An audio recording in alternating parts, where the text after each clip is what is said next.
4 sneaky tricks of debt collectors and the Fair Debt Collection Practices Act. Brought to you by Kenneth Chabert at yourlegalagup.com. Your advantage if you're being sued by debt collectors.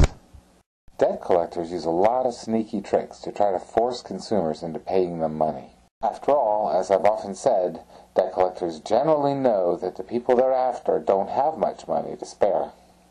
So the collectors, therefore, are competing against each other for whatever you can cough up.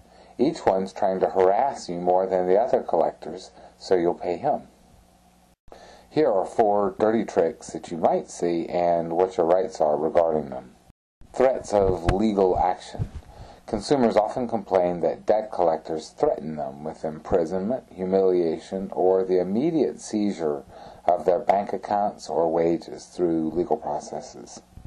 Under the Fair Debt Collection Practices Act, and specifically that's 15 U.S.C. Section 1692E, subsection 4, these sorts of threats are illegal.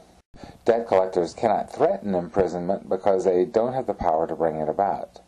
And if they claim that non-payment of a debt will result in taking property without warning, that's illegal for the same reason as long as the property is not security for the debt, like foreclosure or repossession.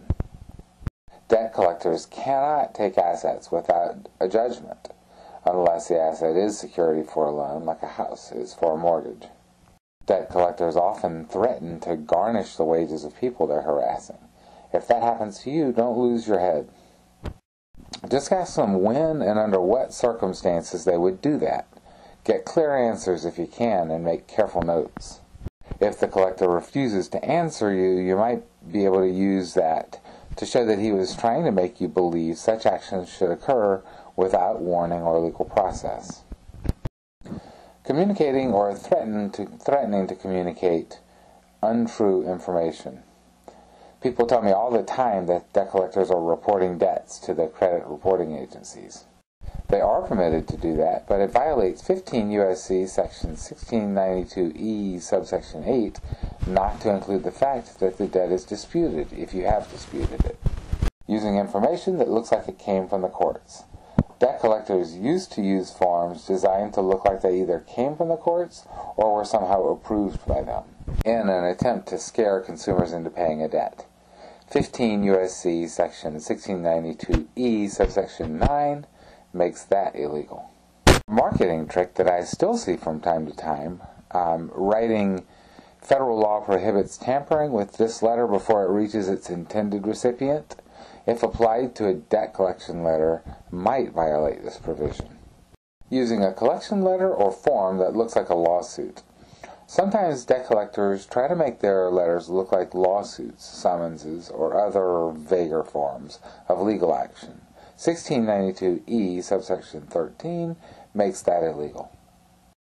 I want to point out that you don't have to be fooled. Different courts have used different legal standards regarding how effective the deception must be. In some jurisdictions, the trick is sufficiently deceptive if it would fool anybody, not everybody, but anybody, no matter how believing and foolish. Other courts are a little more stringent. They have to be able to fool people of average education in similar, albeit stressed, circumstances. So it isn't necessary that you are actually fooled by the trick. Even if you realize the debt collector is saying or doing something illegal, the Fair Debt Collection Practices Act makes it illegal if it could have fooled someone. And the reason for this is obvious. The act is designed to prevent deception. If it only applied to people who actually were deceived, there would be much less chance of anyone enforcing it to stop the practices.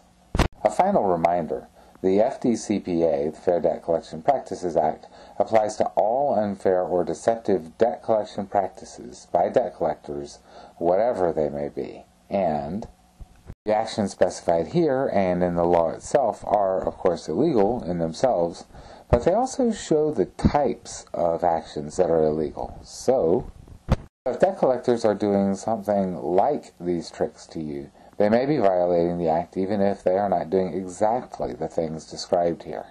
You may not consider this video or anything I say in this or any video as legal advice. I can't give you legal advice, but as a former lawyer, I do know the legal process and debt law very well. So use what I say as a source of information and apply your own judgment to your case. To get more help on fighting debt collectors and their lawsuits, go to yourlegallegup.com. Get my litigation manual and forms, and defend yourself from the debt collectors.